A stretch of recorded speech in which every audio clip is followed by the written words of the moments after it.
Good evening, everybody, and thank you so much for joining us tonight. My name is Miguel Perez. I am the Associate Director of Engagement Programs here at the Art Institute, and it is my pleasure to welcome all of you, one, to be here in person after such a long time of only doing virtual events, but also to hear this really fantastic talk.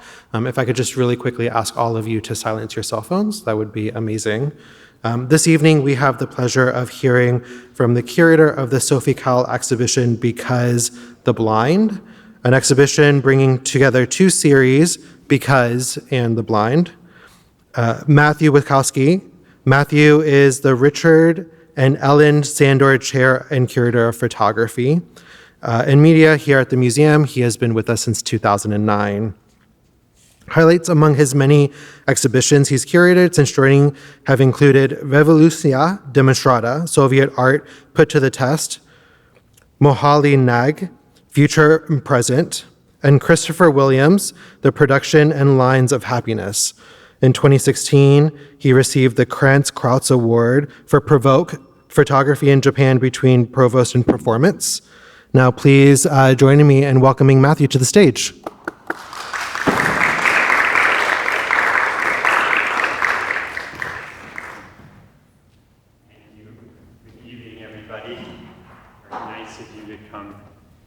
This talk, and I hope you've also gotten to see the exhibition, which is on view in the Modern Wing on the ground floor in the Buxbaum Gallery.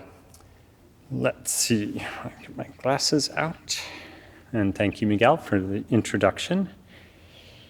We'll start with a bit of the artist herself.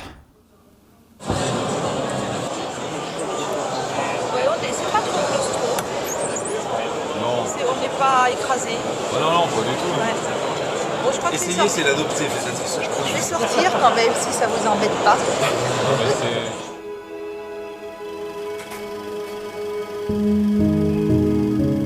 I'd rather not talk about the suite Vénitienne. I don't want to talk about the detective anymore. I don't want to talk to you about the hotel. I don't want to talk to you about No Sex Last Night, Unfinished, Take Care of Yourself, Exquisite Pain. I've done this decades ago and I'm tired. I could talk to you about Rachel Monique. Rachel Monique is a project I did about my mother dying. Initially, it was not meant to be an artwork. My mother was dying. We knew she had 3 months left. So I installed a camera in case I would step out and she would die. When I put the camera by her bed, she said, finally. She always wanted to be a subject in one of my work.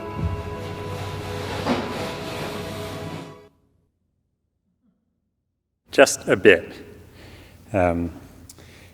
Just a bit of Sophie, partly because I also will not talk about those works. I'm going to concentrate not even on the whole show, but on the larger piece, The Blind, although I'm happy to take questions about other work by Sophie. And also because it should be Sophie Calle standing here tonight. And she tried and we tried, but it's just still too hard with COVID going on. And, you know, she's not old by any means, but at a certain age, and it's a long way to come from France. But she thinks of all of you. Here, she, before she decided on becoming an artist, she spent the better part of a decade traveling around the world, including 2 different stays of a year long in the United States. She's come often to this country and loves it here. And she's so pleased that the show can be here. So I'm standing in as a sort of proxy, and the word is chosen carefully. One can often get the sense that one's a proxy in Sophie Calle's works, and I hope you'll get a better sense of how that feels and what that means by the end of the talk. And you also get a sense, even from that brief clip, of Sophie herself.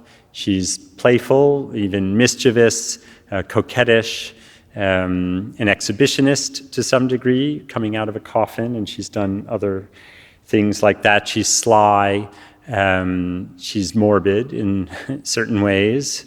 The story about her mother is only one indication, and she's profound in many moments and in many ways. There are other adjectives, I'm sure, that could apply, but I think these seem the best for now, and they do actually all relate to this key series, The Blind. And you've been seeing here the premise, as it were, the starting point for The Blind there. Just a few short sentences, and then she was off and running. And Sophie, and I'll call her by her first name because everybody does, put together the materials for this work over a few weeks in 1986 and made the first pieces, the first elements in it that same year. And then at an invitation from a great Los Angeles dealer named Fred Hoffman, she completed it, 23 chapters, as she calls them, and had a show there at Hoffman Gallery in LA in 1989. Now, the work that you can see on view at the Art Institute is actually that exact work, those exact pieces. There's just one museum set complete in English, and it's here. And then there's another set that's in French, and Sophie has that. Plus a copy in English that's just for showing at exhibitions, and it's not for sale. And Sophie made that copy something around the third or fourth or fifth time she was asked to show it. The Blind has now been shown well over a dozen times. It's shown somewhere between every 2 and 2.5 years in the world. And then there are individual elements, and those have been shown even many more times. It's one of her most often seen works. It's famous, and fame has its place in this story too, and I will explain that a bit more later. And we are talking about storytelling. The first entry that pops up in a Google search for Sophie Calle, which is among just shy of 7.5 million hits. For the sake of comparison, Jeff Koons gets a little fewer than 5 million, while Neil Armstrong gets a little more than 9 million. So that can give us a sense of Sophie's relative fame. Anyway, the first result that pops up is French writer. Artist comes second. So to get further into thinking about the blind in these few short sentences, let's start with writing and language in visual art. There's a lot we can eliminate because Sophie's not primarily concerned with how words look, with the visual appearance. Now, she does pay attention to typography, but she doesn't make an art out of language per se.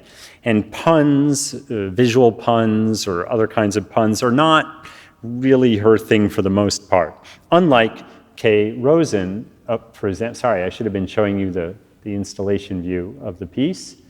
But unlike Kay Rosen, work that we have at the museum, and you can see the pun in leak with the missing L up top that is dripped to the bottom. Nor is Sophie an inheritor of a long 20th century tradition of supposedly dematerializing the field of art, making art not physical objects, by turning away from making objects and working instead with language. And that strategy is commonly credited to Marcel Duchamp, the French-born artist. He used it on many occasions in the earlier 20th century, and it's a strategy that Lawrence Weiner, whose work we see here, made into a lifelong commitment.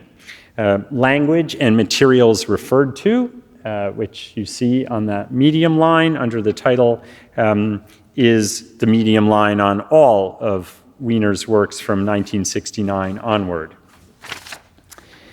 Right. Just checking.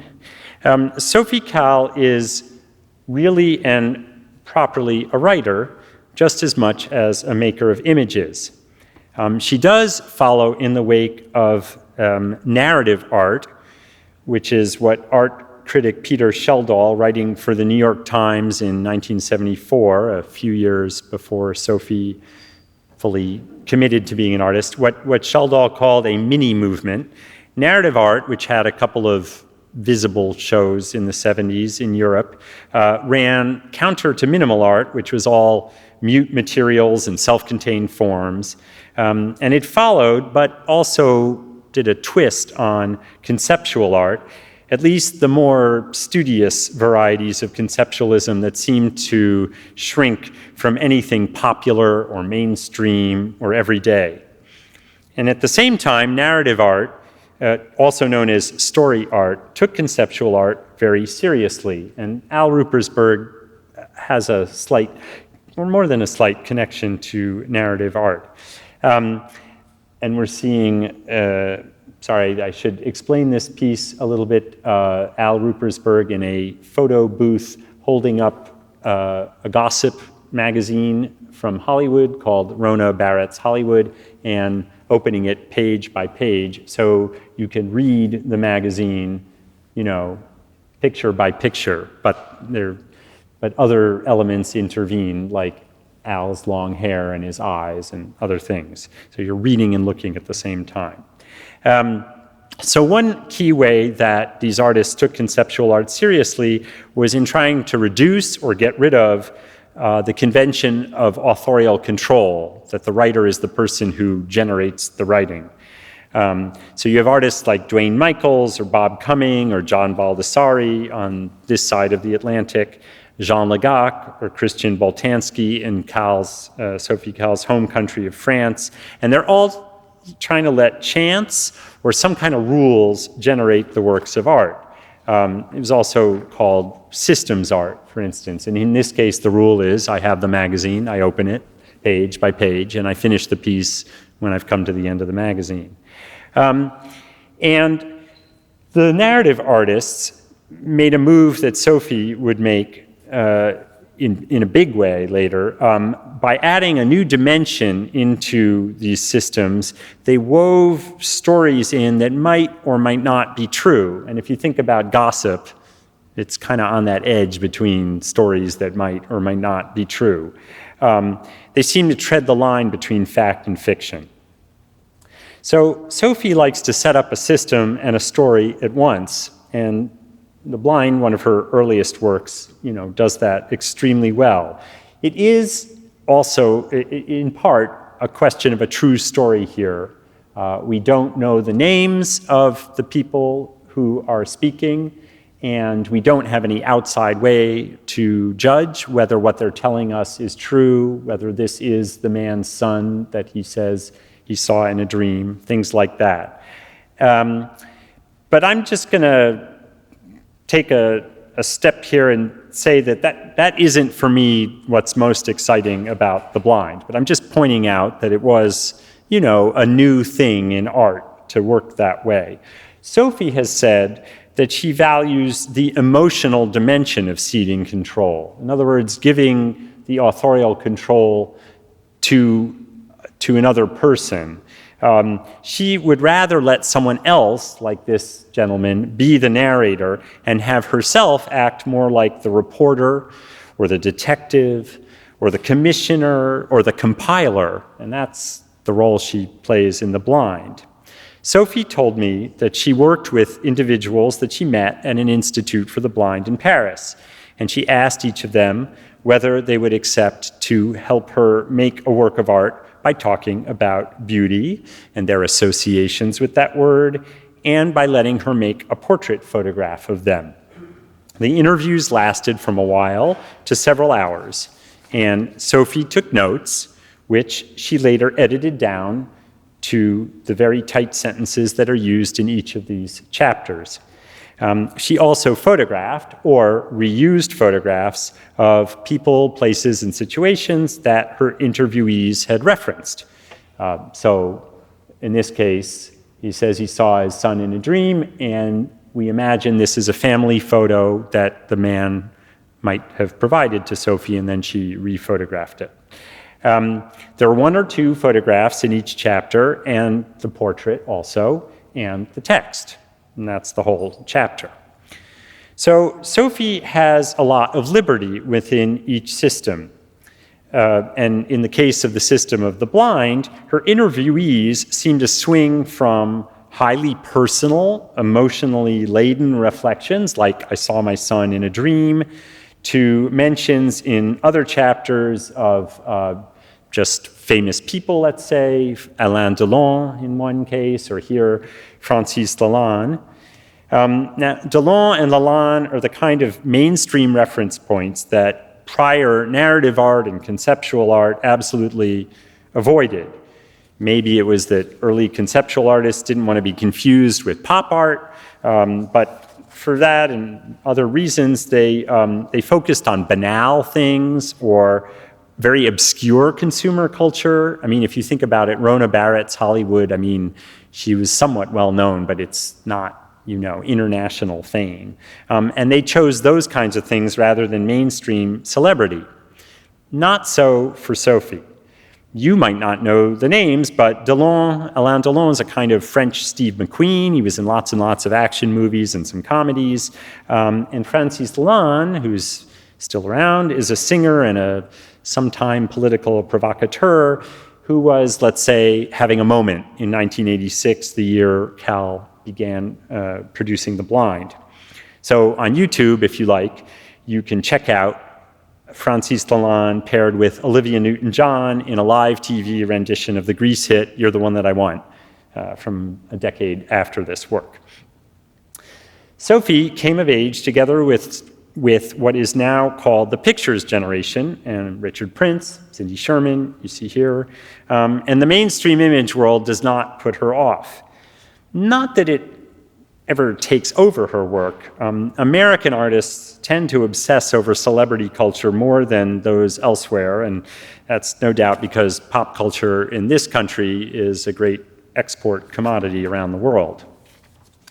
But I think the orientation towards stardom goes deeper because Sophie herself is a minor pop icon in France and internationally, and the Google search results are some indication of that. And in that respect, she does bear a distant relation to Cindy Sherman. They're both like a little bit like rock stars. And in Sophie Calle's case, well, in both cases really, their art just reaches out easily to so many people. And they're both a little bit of exhibitionists, shall we say, and you saw that, again, with Sophie coming out of the coffin at the beginning of that video clip. And when you're in conversation with Sophie, she carries herself like someone who's always addressing herself to a broad audience, even when she's in an intimate talk, one-on-one. And she has a great grasp of popular philosophy. So to come back to this work for a sec, I imagine the sea is beautiful, and so on. You can read it while I'm talking. When the young man says that, when he says that the sea is beautiful beyond what anyone may have told him, that comment, and coupled with his look of, can I call it cherubic sincerity, like a little mini angel, it moves us to contemplate, something as obvious as the sea. It moves us to ask ourselves, how do we assess beauty? How do we quantify it? When he says it's far more beautiful than anything I've ever heard about it, how would you know that? How would any one of us know such a thing? How do we decide what is beautiful beyond measure? What is beyond compare? And don't all of us think about questions like that? Let's say if we're thinking about someone or something that we love more than anything else in the world, right? So to talk about the sea and Francis Lalande in one breath, as it were, helps make clear what a range there is in these supremely tight conversations. A range and a surprising, intrusive intimacy. In this chapter, for example, we meet a pleasant-faced woman wearing a common chain necklace. I hope you can just see it around her neck there, and a primly quilted sweater top, who talks straightforwardly about the aesthetic pleasure she gets from well-built men, including, she says, the man I live with, And we don't read partner or spouse or husband, even though she also says he could be a few inches taller. I mean, it's, quite a lot to share out, as we say today. And then I see that chapter, the one I just showed you, as a kind of sly feminism. And it's not the only one in the piece. There's another woman here who's speaking equally candidly and with this aristocratic rapture about lynx fur, which for her combines the boundless energy of a wild animal with infinite sleekness. It can only be beautiful. It has to be. That's obvious. She seems to intone through firmly set lips and Janis Joplin glasses. And she has this rakish half crescent of hair sweeping her forehead. It's like, yeah, baby. And feminism is not the only rebellious sentiment the piece contains. There are also jabs at art world stuffiness. This interviewee praises what seems to be a banal marine painting. And this one says a sculpture by Rodin has a terrific ass. And there's only one way to know that if you can't see it. Some of the sites described as beautiful are utter tourist attractions, like Versailles, the Eiffel Tower, a statue of Christ in the Vézelay Cathedral. They're the place equivalents of Alain Delon or Francis Lalande. And why not? Again, it's just giving a voice to mainstream culture, what most people think are beautiful. And the piece also addresses an aesthetics of abstraction. There's a chapter on pure white that I'm not showing right now, and another, which is among my favorites here, which has this young boy talking about the color green in lots of things, and including the grass. And rather than photograph a lawn from a distance, Sophie gives it to us in close-up as a lovely real-world monochrome, a canvas with one color. So to sum it up, there's wit and irreverence, there's feminism, there's rebelliousness in this work, and at the same time, there's an utter comfortability with and in mainstream popular culture. The blind, as interviewed by Sophie Calle, are much like everyone else, and proudly so. A closing example to, underscore these points. A woman assures us that where she lives is beautiful because I did everything by myself. I chose the lamps, the carpets, the paintings. And we feel the confidence that comes from the acts of autonomy that are carried out under what we may imagine are circumstances that are more challenging than usual. The interviewee has brought us into her world with pride, which gives an additional force of impact to her final admission. The colors, she says, were the only thing I asked advice about. I didn't want it to be in bad taste. Beauty can be sublime, but it can also be the measure of acceptability, of fitting in. And this observation brings me to the trickiest aspect of the piece, which I don't want to leave unaddressed. The fact that Sophie, as a sighted person, has an edge on her subjects that goes beyond the position of authoring her own work, which, as I say, she sort of gives to them to do or to help her do. She did ask them to help her, but reciprocity was not part of the arrangement, right? She doesn't give back the way they give to her. And even if she made clear the terms of the pact when she met them, and I have no doubt that she did, the pact itself can seem unequal or maybe unjust. The blind as a work of art existed and exists in a wider world. And while the place of the differently abled has improved in this world, the Americans with Disabilities Act was signed into law in 1990, 1 year after Sophie debuted the full series of The Blind. It's safe to say that those living with disabilities in many cases are prevented through law and custom from reaching their full potential. Georgina Kliege, a woman much like Sophie in that she is a writer with a keen interest in art and also the daughter of artists, and Sophie has an art family in her background. Georgina Kliege began her 1999 book, Sight Unseen, by talking about herself as an intensely visual person, adding, "I live in a sighted world. I had to write this book to learn what it means to be blind." And Kliege notes further that just 1 in 10 individuals termed legally blind have no sight at all. And that means that Sophie's search for people who were born blind, and I hope you caught that in the text to the piece, that search was very particular, much more so than the generic title The Blind implies.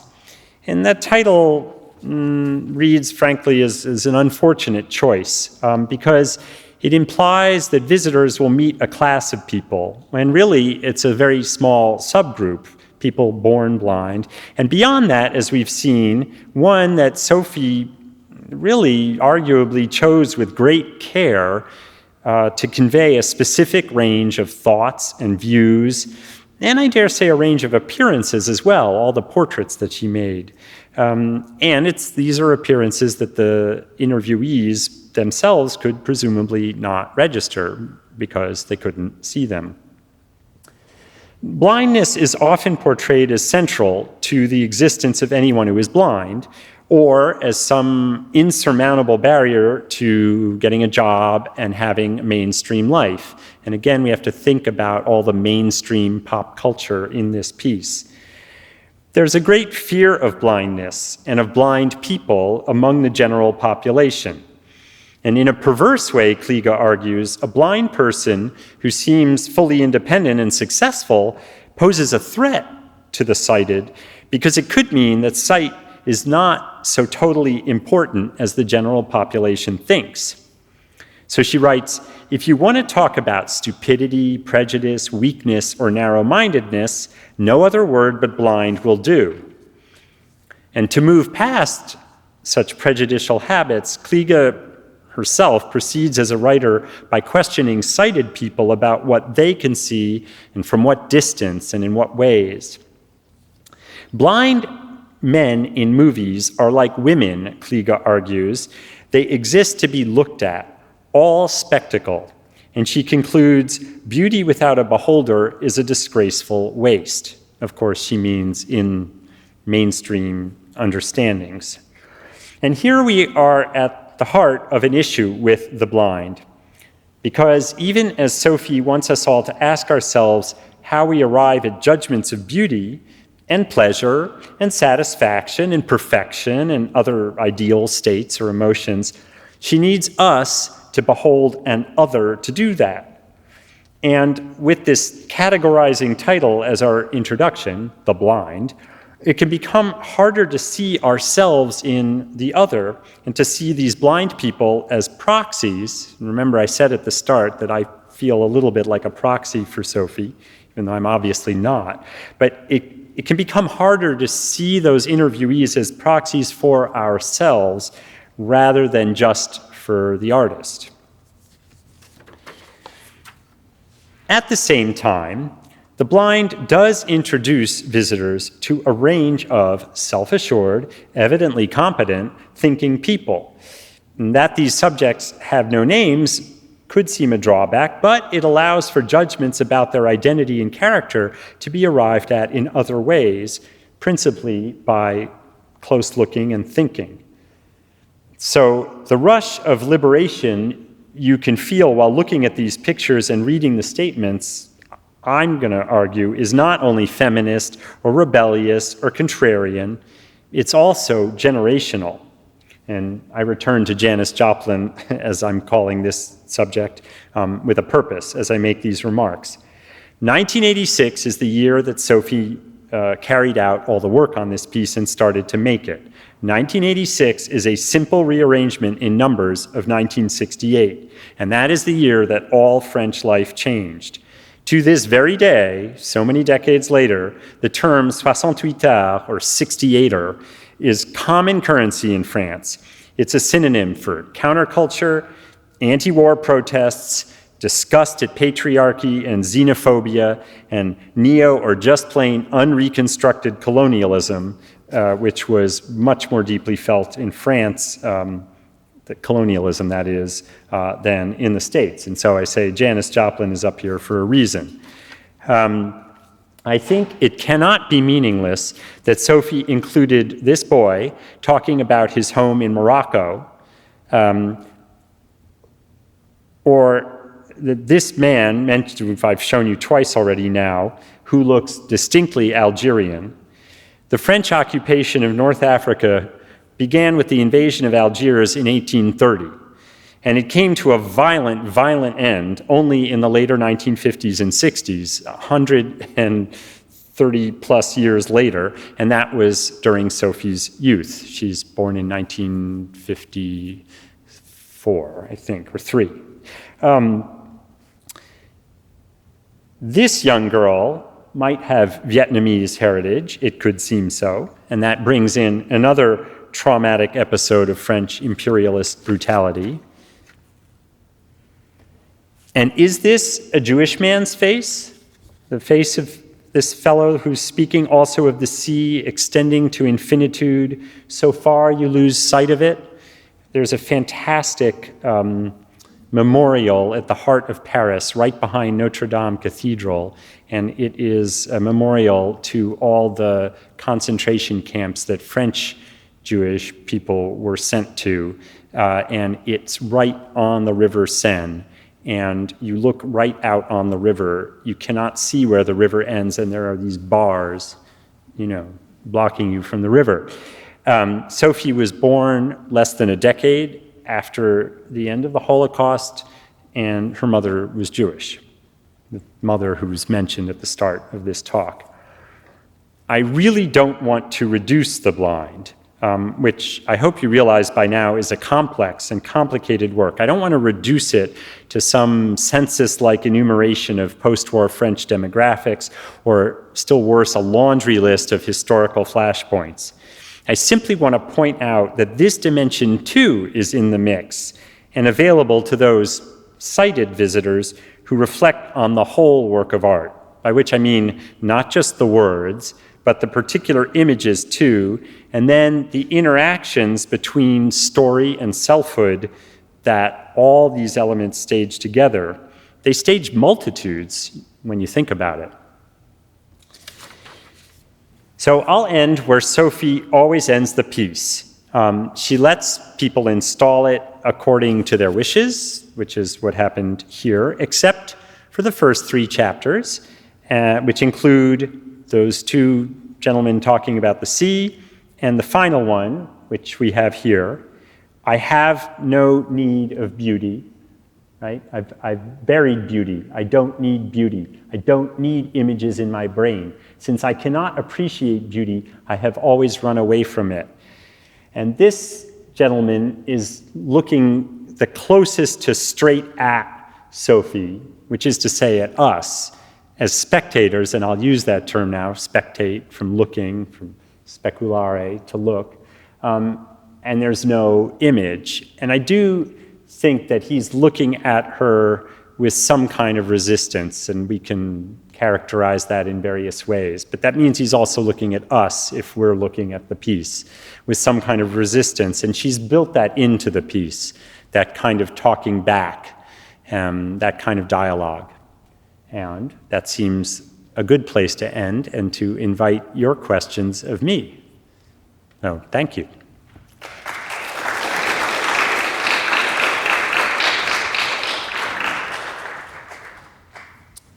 And microphones being brought.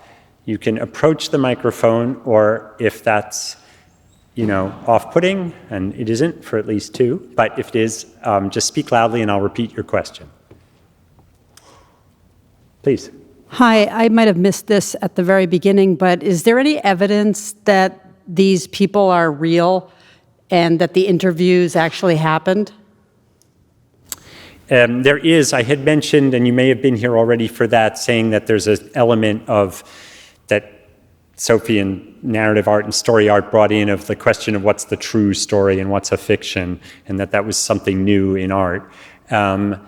but I also said that I don't find it the most fruitful way into her work, and that's partly because it really is very largely true.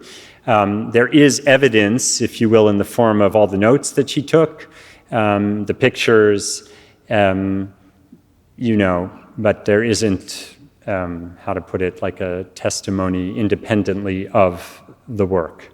So a certain amount of trust, which is important to her in other ways, is a factor in the piece. Yeah.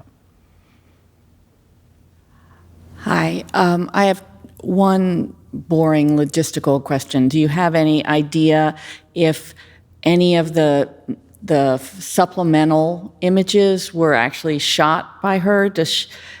Obviously the portraits were, but like the oceanscapes or any of that? And then the second part is there any autobiographical slippage with her and this body of work? Two good questions, as the previous one was also, because they do get at, at key aspects that I didn't bring forth.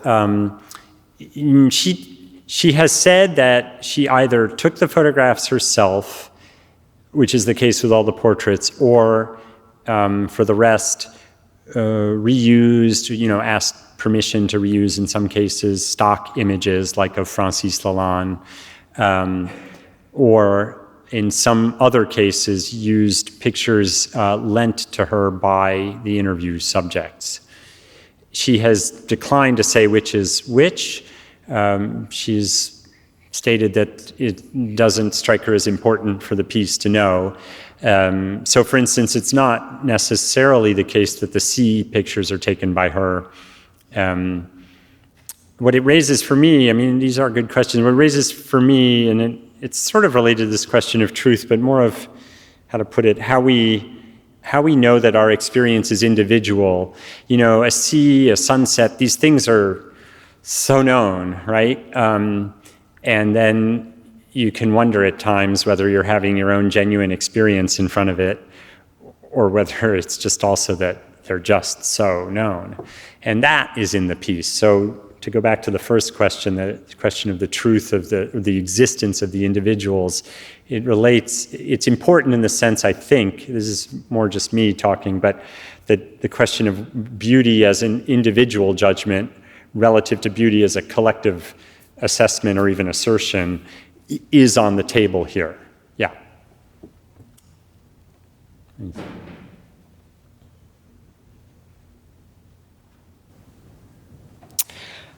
First, thank you for shedding some more light on this exhibit. And full disclosure, I haven't seen it in person yet. But I wanted to ask about, you mentioned how the kind of the agreement between her subjects who are blind kind of contributed more to the exhibit than what she was able to give back to her subjects, right? And in the pictures that you're showing, the exhibit doesn't seem very accessible to the blind, right? I don't even see Braille next to it or anything textual for people to, touch. Is that seen as problematic? Is that maybe evidence of further exploitation of her subjects, that she's able to use their words and then they can't even enjoy the exhibit as we can? Right, that's a great question, and I'll say, to begin to answer it, that Sophie Calle didn't determine the elements of the installation. I did, working with others in-house and out-of-house. There were there are, I'll just say what there is in the show. Several of the chapters have audio descriptions that are accessible online, so off-site, and also via QR code in the exhibition. There were discussions about, other good ways to make this piece something that people without sight can get into more. And that was the solution that was arrived at by common consensus. Braille is quite interesting, and it was brought up. Sophie herself has used it in a book version of this work, From discussions that I had and what I was reading and learning, it seems that it's somewhat contested as in the blind community as a means of accessing information. But I don't claim to be fully expert in that, and nor am I saying that, that made it so that we would definitely not have done that. It just, that was sort of a learning in certain discussions. So that's an answer, but it is a real question as to whom the piece is made for those who are not Sophie Calle. For Sophie Calle, it's clear that the piece is made for herself, and that she said that to each and every person that she met. She said, I'd like to make a work of art, and it has this set of statements, and would you like to participate? And so the 23 interviewees are all individuals who said, yes, I'll help you make your work of art. Sure. Questions? Yes, Grace. Hello. My question is about your discussion of 1986 in relation to 1968, and if there are other works that she did around that time that were reflecting on 68, or other artists who took 1986 as an opportunity to look back at 68, or if this is... It's a great question, and all these questions are so good. This one, because that's totally me, arguing. It wasn't, I didn't talk with Sophie about this. Sophie, in general, she says, install it how you wish, say what you wish about it. She's very, not laissez-faire. She's happy to talk. If you have a question, you say, why did you do this, or what? But she doesn't want to say, oh, that's wrong, or I disagree, or you can't say that. And that's a very conscious thing. I mean, there are many artists, and for very good reasons, who say, I want to read everything you write about me, and I want to vet it, and I'm going to tell you, what I agree with. And that's totally acceptable too, but that's not Sophie's way at all. Anyway, so I didn't ask about that. It's just me saying that. Sophie Calle spent something like 7 or 8 years as a hardcore leftist political activist in her later teens to mid-20s.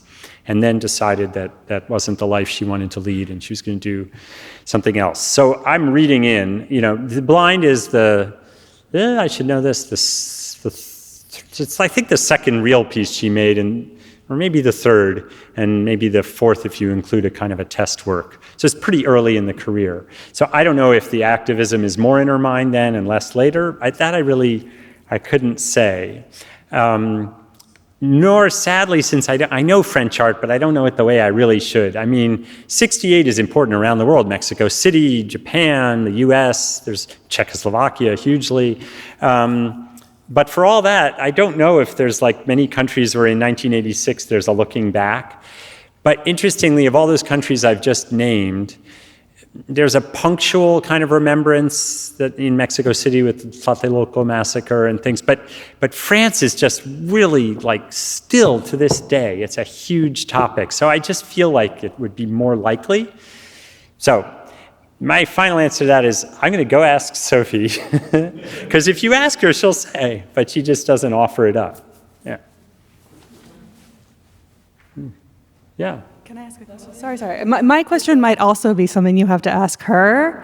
Okay. It's very specific. I wondered if she has spoken about this work in the sort of art historical context. So I'm thinking of the 93 show at the Louvre that Derrida curated, the Drawings of the Blind exhibition. Do you know that? Oh, yeah, I saw that show, yeah. Which was a huge compendium of drawings, mostly biblical narratives of the blind. And so this was before. Right. But I'm wondering if she has thought about this as a way to, almost insert herself into the canon, or anything or something along those lines. Does she talk about that? She's spoken about inspirations. Artists often get the question, who led you into art, or who do you look at, along with the question, what's your next project? Those are probably the two most common questions. And she's mentioned, going to see Vito Acconci in New York, who had done this following piece, because Sophie also did a following piece, and they decided that their pieces were really, really different, and things like that. She hasn't, that's very interesting. But I think it also it's very interesting, and it gets us into an area that she does seem to want to avoid, but she set herself up for it by calling the piece with this categorical title. Right. It's how to put it? It's precisely not a piece about the blind, and that's its problem, and it's also its strength. It really is I am channeling her. I mean, when she's talked about it, it is a meditation on these popular philosophical questions about beauty and how we know it when we see it. And that is as I say, it's failing with regard to an important community and a whole other set of topics, but it's just not where she was headed. So it wouldn't be about a canon on blindness, let's say, but it could be in a great lineage of aesthetic inquiry pieces. Whereas Derrida and the blind was, I won't over talk about a piece that we don't have up on the screen, but as I remember it, it was, a gathering together precisely of voices of people living with blindness and how do they express themselves. Of course, he's not an artist, and so he has this historian's, approach. Yeah. Okay, thanks. So thank you for the comment. And thank you, everybody, for coming.